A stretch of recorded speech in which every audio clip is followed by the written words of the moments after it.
Buenas tardes, día político por TSI. General en retiro, Yo es un gusto saludarle. ¿Cómo está usted? Mucho gusto, gracias Ramón por la invitación y siempre con la disposición de contribuir a la opinión pública nacional e internacional sobre temas de interés que usted aborda. Gracias, don Luis Maldonado Galeas. También capitán del Ejército en retiro, lo que pasa es que ahora ejerce la profesión como profesional del derecho. ¿Cómo está, abogado Licona? Licenciado, agradecido con Dios por esta hermosa oportunidad que me da y de estar aquí al lado del comandante que estuvo en el cuerpo de cadetes en el 86. Estuve 3 años formándome en la academia con mi general. Sí. Creo que la disciplina y todo lo que somos pues fue inspirada en el trabajo disciplinado que él nos generó. Ahora ha cambiado todo, las Fuerzas Armadas, ¿verdad, general? ¿O cree que se mantiene la misma mística de formación, de respeto a la Constitución, de respeto a la institucionalidad? Hay dos cosas. Uno es la mística institucional de repente ha tenido un deterioro debido a la falta de continuidad de los liderazgos y de valorar lo que son precisamente los valores institucionales. Y esto entra en una decadencia cuando los liderazgos fallan. Y respecto al otro ámbito político, sí, durante este siglo hemos tenido manifestaciones más expresivas de una orientación a la politización de los miembros de las Fuerzas Armadas, principalmente en el nivel alto de la cúpula militar. Entonces, esto no obedece a una actitud estrictamente militar, sino que a una intención política. Pero, desafortunadamente, esa intención política ha encontrado eco en el militar, que en vez de enfrentarse con entereza y con carácter a evitar la politización, no lo han hecho y entonces eso ha facilitado. Yo estoy aquí en el estudio con 2 hombres que tienen una participación o una historia importante al interior de las Fuerzas Armadas de Honduras. Este hombre que miran acá, el abogado Licona, capitán en ese tiempo, no sé si era capitán o era teniente o subteniente, pero allá en el 92, después del fallo de La Haya, me cuenta usted, fue el primer hondureño que tomó unos campesinos de apoyo y una tropa militar y fue a Nahuatarique a poner la bandera nacional de Honduras después del fallo de la Corte. Mire, ese es un efeméride importante en mi vida, porque me acuerdo el 11 de septiembre de 1992, estaba con un radito de 9 bandas escuchando el fallo de La Haya a las 2 de la mañana. Y a las 4:30 recibo por radio la orden de entrar al bolsón de Nahuatarique e izar bandera nacional en territorio recuperado. Tomé los soldados, la escolta de banderas, 2 campesinos los incorporé y entramos a las 6 de la mañana a ejercer soberanía al territorio que nos había concedido los tribunales de La Haya. Y eso fue interesante porque ahí estaba Renato de Jesús Álvarez en Radio Med, en otro medio de comunicación, y estaba Félix Molina también in situ, dándole seguimiento a ese acto democrático constitucional de recuperar el territorio, y en buena hora que hoy esté dando testimonio de ese evento que ha sido trascendental en mi vida. El primer militar que tomó la valentía después del fallo de la Corte Internacional de Justicia de La Haya, allá en septiembre del 92, y fue a poner la bandera nacional en uno de los pinos de Nahuatarique. Nahuatarique, uno de los exbolsones junto a Dolores, el otro exbolsón, La Virtud, La Virtud. Ustedes conocen muy bien porque también el general estuvo fue capitán en ese entonces, ¿verdad? Cuando estuvo en el 10º Batallón de Infantería. ¿Por qué hago estas remembranzas, amigo y amiga televidente? Por todo lo que está aconteciendo alrededor de Fuerzas Armadas de Honduras. Mire este decreto, esta iniciativa de ley que fue presentada ayer por el diputado Mario Segura. Póngamelo en pantalla, por favor, Edgardo. Lo que dice, el artículo es un decreto que busca hacer algún tipo de reformas. Y mire lo que dice en su propuesta el artículo 1. Reformar por modificación de contenido los artículos 280 y 281 de la Constitución de la República contenida en decreto 131 del 11 de enero de 1982 emitido por la Asamblea Nacional Constituyente. Artículo 280, el jefe del Estado Mayor Conjunto y consecuente presidente de la Junta de Comandantes. Vamos a ver acá. Ayúdeme por favor ahí para tener, porque se me fue aquí mi celular. Y la Junta de Comandantes con el grado general de brigada o su equivalente en servicio activo hondureño de nacimiento y será elegido un año antes del periodo electoral por el Congreso Nacional de una terna propuesta por la Junta de Comandantes de las Fuerzas Armadas en base a honores y méritos. Se lo voy resumiendo porque es muy largo esto. En este artículo, en esta reforma, el 280 y el 281, lo que se busca en el Congreso Nacional es que el nuevo jefe del Estado Mayor Conjunto sea electo por un periodo de 4 años por los 128 diputados en el Congreso Nacional de la República, quitándole la prerrogativa al presidente de la República, que hoy en día en la Constitución le da a él la oportunidad de escoger al jefe del Estado Mayor Conjunto. Y si ese jefe del Estado Mayor Conjunto, según la reforma, comete algún tipo de delito y procura su destitución, tiene que ser sometido a la figura del juicio político. Bueno, interpretaciones. General Maldonado Galeas. Sí, la primera. Lo que está motivando este tipo de decisiones es la politización de las Fuerzas Armadas. Sí. A mi juicio, esta forma en que está redactado este decreto, más bien creo que da apertura a la politización. Ajá. Ya no se trata de la intención política de un presidente, del presidente de la República, sino que se trata de la voluntad política de 128 diputados. En este sentido, también hay algo muy importante dentro de la estructura del Estado, del gobierno. Las Fuerzas Armadas son un órgano de la defensa nacional. Sí. Y la defensa nacional depende del presidente de la República constitucionalmente, como una atribución de garantizar la soberanía e integridad territorial. Esas son atribuciones del presidente como su función como tal y como comandante general de las Fuerzas Armadas, y también se reza en la misma Constitución como la misión principal constitucional de las Fuerzas Armadas. Entonces, al pasar esto al Congreso Nacional, también aparece el término elección. Los funcionarios en el Ejecutivo no se eligen, se nombran. Y prácticamente cuando habla de ser removido mediante juicio político, ahí hay una contradicción respecto a la misma naturaleza de las Fuerzas Armadas. El jefe del Estado Mayor Conjunto no es ningún político. Por lo tanto, no puede ser removido por juicio político, sino que, y la otra condición que sí la entiende bien mi capitán por el hecho de ser abogado, es que nosotros nos regimos bajo el fuero militar. Okay. Y el fuero militar comprende todo lo que son la ley constitutiva, los reglamentos y el código militar. Ahora, hay un elemento importante, disculpe que lo interrumpa. Usted dice que no se le puede aplicar juicio político. La cuestión es que, ¿quién tiene la potestad constitucionalmente de aplicar la figura de juicio político? El Congreso. El Congreso Nacional. Bueno, y si el Congreso Nacional elige al jefe del Estado Mayor Conjunto por el voto de los 128 diputados, en este caso sería 86 votos, entonces creo e interpreto yo, y ayúdenme por favor, que entonces sí se sometería a la figura del juicio político en su momento de destitución, si el Congreso elige al jefe de Fuerzas Armadas. Mire qué interesante, tal como lo dice mi general, sí. Identificó un aspecto correcto, que es el punto de quiebre de esta propuesta que está haciendo el diputado en relación a esa iniciativa de ley.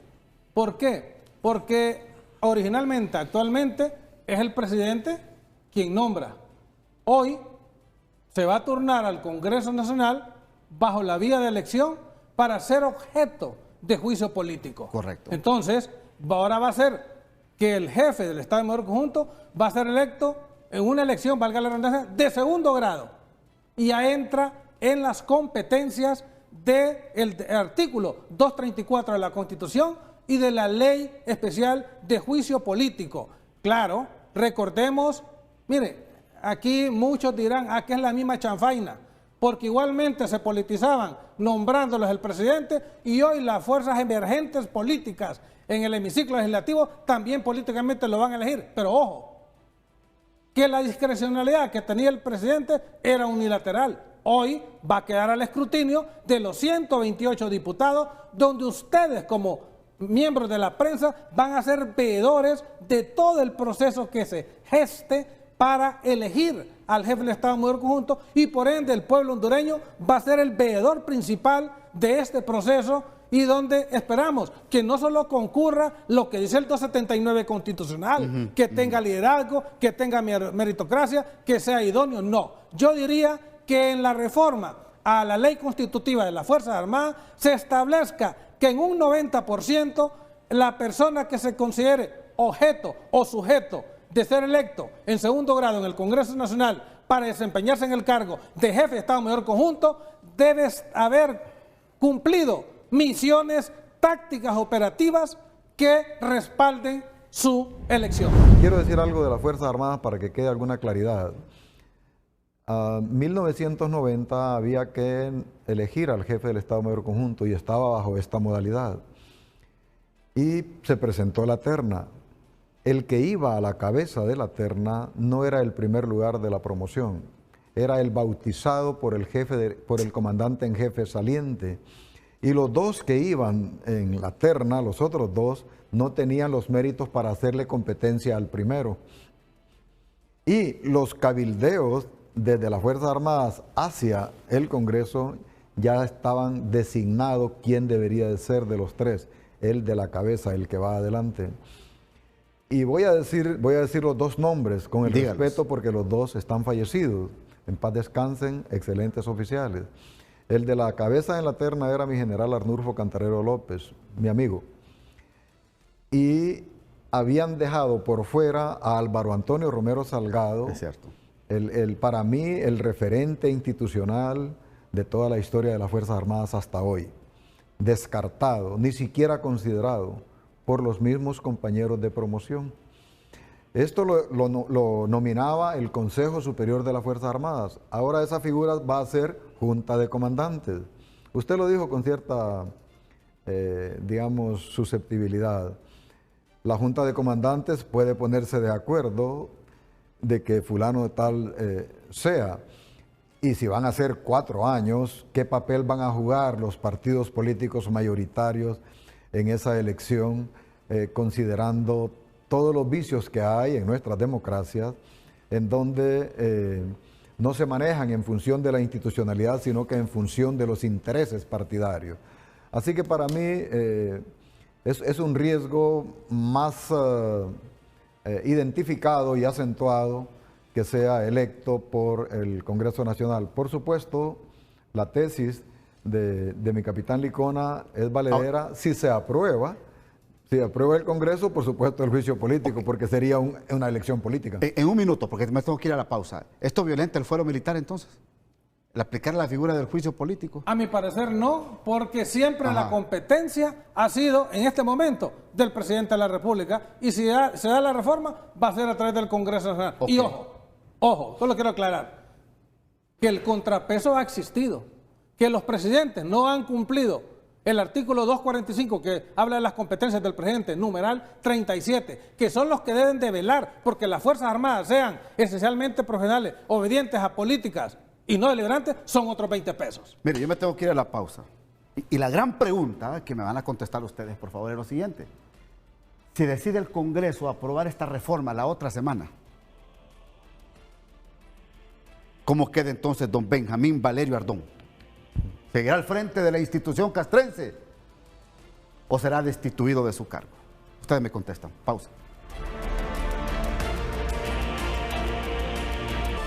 Es que son preguntas puntuales.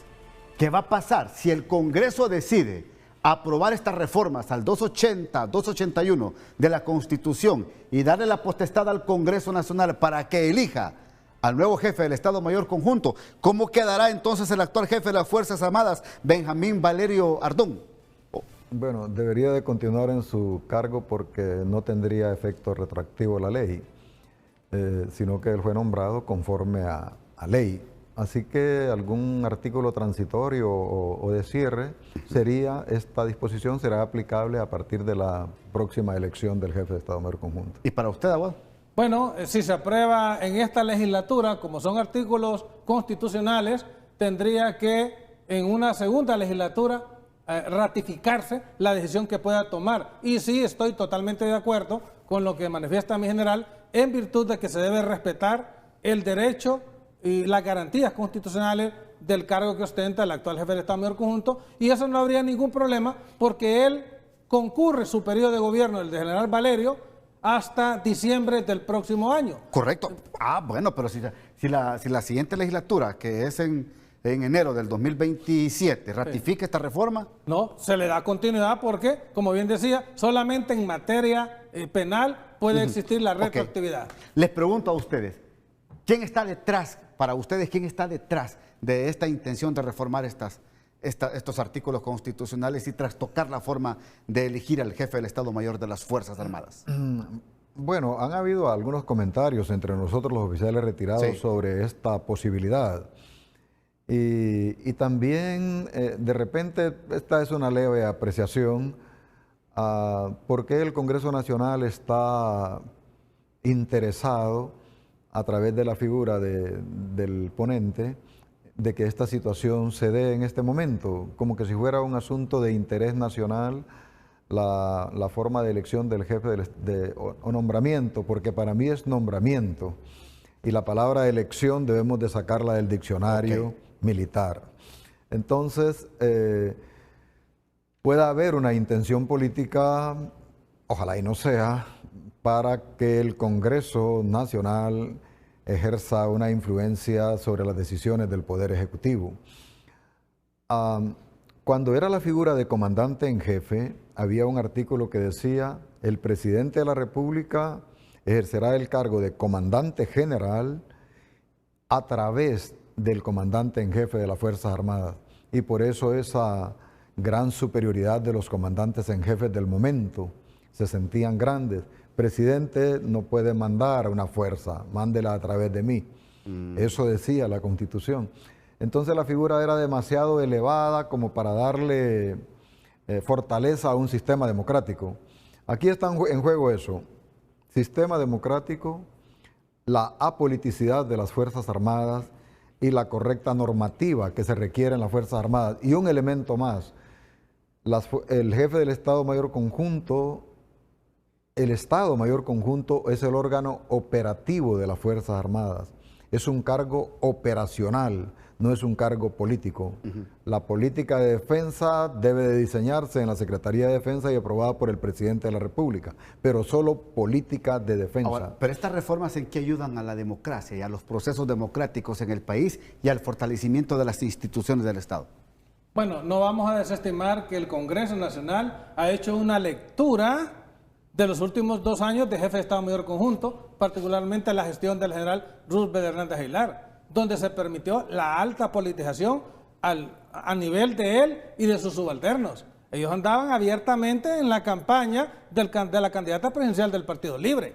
En ese sentido, creo que lo que está haciendo el Congreso Nacional es poniendo esos candados, esas llaves. No es que la politización no va a entrar a las Fuerzas Armadas, porque ya muchos de los que aspiren van a andar buscando hacer acercamientos para ver cómo pueden ellos insertarse en esa lista para que sean electos en una elección de segundo grado en el Congreso Nacional. Lo que tienen que tomar en consideración, como bien decía, son estos aspectos donde va a haber mayor transparencia, mayor rendición de cuentas y donde la persona que concurra sean los primeros lugares. En los últimos 5 o 6 jefes de Estado Mayor Conjunto y más, no han sido los primeros ni los segundos lugares. Han sido muchos tercero y cuarto lugar que, a mi criterio, se ha violentado la normativa interna de la misma normativa de la ley interna de las Fuerzas Armadas. Me tengo que ir a la segunda pausa. Ya regreso en el Día Político por TSI. Yo les consulto a mis invitados esta tarde. Así como está la actual ley constitutiva de Fuerzas Armadas y todo también lo que manda a ejercer la Constitución de la República, ¿qué peligros entonces representaría el funcionar y la operatividad de un jefe del Estado Mayor Conjunto para que se dé este tipo de reformas que pretende hacer el Congreso Nacional, general? Habría una acentuación en la politización, en el sentido que los oficiales que se consideren que están en esa línea de asumir la jefatura,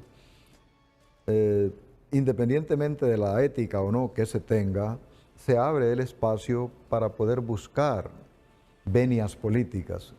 con partidos políticos. Entonces esto sería fatal para las Fuerzas Armadas. Si ya lo practican solamente a nivel presidencial, ahora imagínese usted a nivel de Congreso Nacional. Quiero dejar una idea también aquí. Lo que hizo el general Hernández Aguilar requería una decisión presidencial para destituirlo. La presidente no lo hizo. ¿Por qué no lo hizo? Porque estaban conectados con el mismo propósito político. Y si la presidenta estaba violando la Constitución, ahí estaba el Congreso Nacional para aplicarle juicio político a la presidenta de la República. Esa es una figura que hay que fortalecer. Y una recomendación final es que lo nombre el presidente de la República y que sea ratificado por el Congreso Nacional. Esa debe ser la figura. Bueno, de igual forma yo estoy al lado de la reforma que se quiere implementar, pero hay un riesgo fundamental que va a desincentivar a aquel cadete que entró en primer año, llega a ser oficial y aspira a coronarse como jefe de Estado, porque la aspiración a ser promovido es algo natural. Eso va a desestimar y va a causar un impacto negativo en el Instituto de Previsión Militar, porque van a haber muchos que no van a ver esa aspiración visible y cercana, y lo que van a hacer es mejor retirarse para continuar su vida pública en otras actividades. Bueno, ya me imagino yo haciendo cola, haciendo cabildeos políticos, generales de las Fuerzas Armadas que aspirarían a ser jefes del Estado Mayor conjunto con estas reformas. Ya me imagino las llamadas telefónicas, haciendo esos cabildeos políticos para ocupar estos cargos. Mire, por eso es que no sé, pero yo creo que hay que analizar pero muy a fondo este tipo de reformas. ¿Y qué conviene? ¿Qué conviene para la democracia del país y qué conviene para el fortalecimiento de las instituciones? No digamos para fortalecer las Fuerzas Armadas de Honduras, que insisto, como institución no es que perdió credibilidad. Son los que ejercieron funciones en los últimos años, como ustedes lo han dicho aquí en el programa, y que dejaron mal parada la institución castrense. Y yo sé que a ustedes como militares retirados les duele en el corazón y en el alma ver la institución.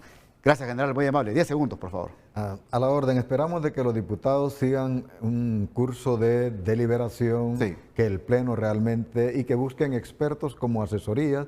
Incluso se puede pedir alguna opinión al interior de las Fuerzas Armadas de la Secretaría de Defensa. 10 segundos. De igual forma, con esas reformas que se pretenden, también deben dejar claro la ley constitutiva y otras leyes para articular los esfuerzos y que las reformas sean integrales a lo interno de las leyes que tiene la Fuerza Armada y que se respete y fortalezca el Estado de Derecho. Porque tal como establece la Constitución, el 272 son el último bastión moral democrático y lo representan las Fuerzas Armadas de Honduras. Gracias, general Maldonado Galeas. Gracias, abogado Licona. Hasta aquí el programa. Que pasen todos una feliz noche.